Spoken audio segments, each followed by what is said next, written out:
Hello friends, today we are going to discuss question number 2A of the GS4 for Civil Services Mains Examination 2022. The question is, the rules and regulations provided to all the civil servants are same, yet there is difference in the performance. Positive-minded officers are able to interpret the rules and regulations in the favor of the case and achieve success, whereas negative-minded officers are unable to achieve goals by interpreting the same rules and regulations against the case discuss with illustrations. Hindi में है, सभी civil सेवकों को प्रदान किए गए नियम और विनियम समान हैं, फिर भी प्रदर्शन में अंतर है। सकारात्मक सोच वाले अधिकारी नियमों और विनियमों के मामले में पक्ष में व्याख्या करने और सफलता प्राप्त करने में समर्थ होते हैं, जबकि नकारात्मक सोच वाले अधिकारी मामलों के खिलाफ समान नियमों और विनियमों की व्याख्या करके लक्ष्य प्राप्त करने में असमर्थ होते हैं। उदाहरण विवेचना कीजिए। So our discussion would be of two parts. In part one, we're going to discuss what is the essence of the question, and we're going to understand it with some crude examples. And part two, we're going to discuss what is expected in your answers and how should you approach it. तो ये question जो है वो question बहुत simple है। Question ऐसा बोलता है कि रूल्स एंड रेगुलेशंस जो हैं वो सब सिविल सर्वेंट्स के लिए सेम है। फिर भी ऐसा क्यों होता है कि उन्हीं रूल्स एंड रेगुलेशंस को फॉलो करके कुछ civil servants they are able to achieve goals of good governance and public welfare, जबकि उन्हीं रूल्स एंड रेगुलेशंस को फॉलो करके जो दूसरे सिविल सर्वेंट्स हैं who are negative minded, they are not able to achieve these goals. तो ऐसा क्यों होता है? मतलब ये जो बहुत ही फेमस एग्जांपल है कि गिलास को आधा भरा देखने और आधा खाली देखने वाला, वो वाला कुछ कुछ है इसमें। तो अगर हम इसका अंडरलाइंग एसेंस को जानना चाहें इस क्वेश्चन का, तो पहला तो ये है कि जो पॉजिटिव माइंडेड सिविल सर्वेंट्स होते हैं, they see rules and regulations as a tool to achieve good governance. They see rules and regulations as a means to an end. They don't see them as an ultimate end in itself. जबकि जो negative minded civil servants हैं, जो question बात कर रहा है, they see rules and regulations as an end in itself. तो ठीक है, उससे क्या होता है? उससे होता यह है कि जो पॉजिटिव माइंडेड सिविल सर्वेंट्स हैं, they are not only able to follow the letter of the law, but they are also able to follow the spirit of the law. जबकि जो नेगेटिव माइंडेड सिविल सर्वेंट्स हैं, they are only able to follow the letter of the law. ठीक है, ये सब तो ठीक है, फिलोसॉफिकल बातें हो गई। अब एक एग्जाम्पल से समझते हैं इसको। सबसे बेसिक एग्जाम्पल इसका ये है कि सपोज कीजिए कि आप किसी गवर्नमेंट एजेंसी में किसी काम से गए हैं और आपका वो काम नहीं हुआ है। आपका वो काम नहीं हुआ है तो हर एक गवर्नमेंट एजेंसी में आज के टाइम पे ग्रीवेंस रिड्रेसल पोर्टल होता है। वो पोर्टल पे आपने अपनी ग्रीवेंस डाली, लेकिन वो ग्रीवेंस रिड्रेसल पोर्टल स्लो है और मे बी वहां पे जो है बहुत बैकलॉग है, और धीरे धीरे वहां पे आपका ग्रीवेंस रिड्रेसल जो है उसमें 15 दिन, 20 दिन, 30 दिन लग जाएंगे और आपकी बात जो है वहां तक पहुंच नहीं पा रही है उस पोर्टल पे। टेक्निकल इश्यू है या कुछ भी बैकलॉग का इश्यू जो भी है। तो आपने क्या किया? आपने सोशल मीडिया पे टैग किया कंसर्न एजेंसी को। तो अभी यार दो चीजें हैं। जो पॉजिटिव माइंडेड ऑफिसर है ना, वो ये देखेगा कि अल्टीमेटली ग्रीवेंस रिड्रेसल पोर्टल भी तो एक तरीका ही है कि हम तक सिटीजन की ग्रीवेंस पहुंचाने का। तो क्या फर्क पड़ गया, वो सोशल मीडिया से आ रही है, तो वो उसका कॉग्निजेंस लेगा और he gonna direct the concern team to resolve the grievance. और ये जो लेट मैम श्रीमती सुषमा स्वराज जी थी, उन्होंने चालू भी किया था, जिसको ट्विटर गवर्नेंस बोलते थे। और आज के टाइम में भी आप देखते हो कि जो इंडियन रेल है उसमें भी आप अगर टैग करते हो रेलवे में कंसर्न हैंडल को, तो आपको अप्रोप्रिएट रेस्पॉन्स मिलता है। लेकिन जो निगेटिव माइंडेड ऑफिसर है, वो क्या बोलेगा कि रूल्स ऐसा है कि जो भी ग्रीवेंस आएगी वो ग्रीवेंस पोर्टल के थ्रू आएगी, तो जब तक वो पोर्टल के थ्रू ग्रीवेंस नहीं पहुंचेगी हम उसको रिजोल्व नहीं करेंगे। तो समझ रहे हो आप फर्क? How the positive minded officer interpreted the rules and regulations and how the negative minded officer interpreted the same. और इस इंटरप्रिटेशन के चलते हुए पब्लिक वेलफेयर और गवर्नेंस कैसे पॉजिटिवली और निगेटिवली इंपैक्ट हुई, ये एक एग्जाम्पल हुआ। दूसरा एग्जाम्पल आप देखिए कि सपोज कीजिए कि नरेगा का एग्जाम्पल हम लेते हैं। अभी नरेगा में क्या है कि नरेगा जो है it's an employment generation scheme. तो इसका जो रिटर्न लिखित गोल है वो ये है कि अनस्किल्ड एम्प्लॉयमेंट मिलना चाहिए रूरल पॉपुलेशन को, जो जिनको कहीं और एम्प्लॉयमेंट नहीं मिलता है। लेकिन इसका एक हिडन एम ये भी है ना कि it should be used for rural development. अभी जो पॉजिटिव माइंडेड ऑफिसर है वो क्या करेगा?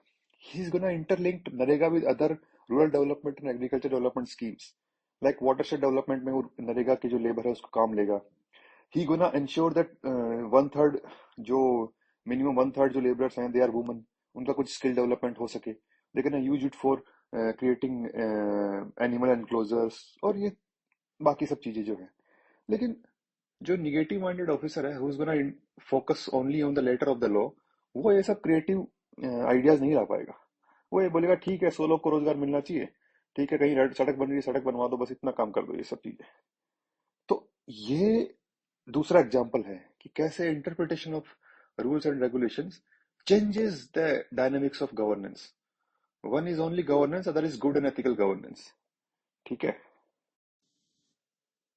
अभी इसको एक और एग्जांपल से समझते हैं। There are two acts, right to information act and official secrets act. तो right to information act cites to bring in transparency in the governance and the democracy, जबकि official secrets act it's prohibits the publication of certain official documents. अभी इन दोनों acts में tussle रहती है। There is a section section 82 of the RTI act जो बोलता है कि पब्लिक अथॉरिटी में allow access to information covered under official secrets act अगर पब्लिक इंटरेस्ट जो है that outweighs the harm to the protected interest. कि अगर जो भी डॉक्यूमेंट है या जो भी इंफॉर्मेशन है उसके डिस्क्लोजर में जो पब्लिक इंटरेस्ट मिलेगा हमको, वो जो हार्म होगा उससे ज्यादा है, तो we can disclose that document under RTI act. अभी इसमें भी डिपेंड करेगा कि जो पब्लिक सर्वेंट है वो उसको इंटरप्रेट कैसे करेगा, बिकॉज इट्स नॉट रिटर्न कि कौन सा पब्लिक इंटरेस्ट ज्यादा है कम है, it's on the description and the interpretation of the public authority. तो जो पब्लिक ऑफिशियल है who is of positive mindset, he gonna give more importance to transparency. Although there might be cases ki jahan pe genuinely we need confidentiality and there we should give preference to official secret act, but in most cases positive minded public civil servant jo hai, he's gonna give primacy to transparency and he's gonna disclose the information. And transparency से you already know कि कैसे democracy के लिए essential है, कैसे good governance के लिए essential है, कैसे करप्शन को कम करने के लिए एसेंशियल है। But it requires certain qualities, this qualities are courage and conviction. ये क्वालिटी अगर नहीं होंगी तो कभी भी वो सिविल सर्वेंट ऐसा इंटरप्रिटेशन नहीं ले पाएगा आरटीआई एक्ट और ऑफिशियल सीक्रेट एक्ट का। तो ठीक है, ये तो हमने समझ लिया कि क्वेश्चन कहना क्या चाह रहा है थ्रू एग्जांपल्स एज वेल। लेकिन ठीक है, ये तो आप बोलोगे कि ये सब तो किताबी बातें हैं, हमको आंसर कैसे लिखना है।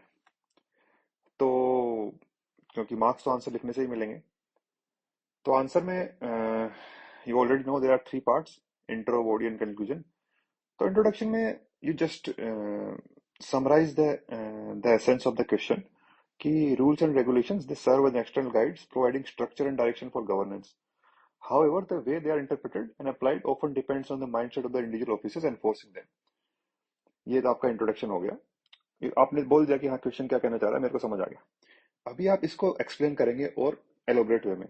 तो बॉडी होगी, बॉडी के दो पार्ट होंगे। फर्स्ट पार्ट में आप बताओगे कि कैसे जो ऑफिसर्स हैं who are with positive mindset, they view rules as a tools to achieve larger goals, they focus on solving problems while staying with in legal frameworks. Legal framework के बाहर नहीं जाते, बट उनका इंटरप्रिटेशन ऐसा होता है कि वो प्रॉब्लम भी सोल्व कर देते हैं and also they stay with in legal frameworks. And जैसा हमने बात की थी, फॉलो स्पिरिट ऑफ लॉ। फिर आप बताएंगे कि officers with negative mindset they tend to follow rules rigidly, they often overlook their purpose, so they only follow the letter of the law. They focus more on avoiding risk than achieving outcomes because they lack what? Courage and conviction. ये आपने explain कर दिया। अभी वो question में सबसे important चीज जिसके बिना आपको मार्क्स नहीं मिलेंगे वो है डिस्कस विद इलस्ट्रेशंस। तो इलस्ट्रेशन में जैसे मैंने आपको दो तीन एग्जांपल बताया, उसमें से कोई सा भी एग्जांपल या दो एग्जांपल आप लिख देना छोटा करके, उसको बिल्कुल समराइज करके। उसके बाद ये तो सब लिखेंगे। उसके बाद आपको अगर थोड़ा सा और अच्छा बनाना है अपने आंसर को, तो आपको एक चीज और लिखनी है कि the key to effective governance lies in striking a balance between adhering to rules and achieving intended goals. तो उसके लिए एक पॉजिटिव इंटरप्रिटेशन जरूरी है, और वो कैसे आएगा? When we are doing ethical consideration, our interpretation of the rules and regulations should align with moral values and public good. We should give primacy to transparency, accountability, and we should promote courage and conviction among civil servants. और ये mindset कैसे poster होगा, जो सबका आपको पता ही है, training, conditioning through reward and punishment, ये सब जो चीजें हैं, ठीक है। एंड लास्ट में we need to conclude, conclusion में वही है कि रूल्स एंड रेगुलेशंस जो हैं, they are tools to achieve good governance, they are not the ultimate goal. A positive mindset in interpreting and applying them ensures a balance between compliance and progress.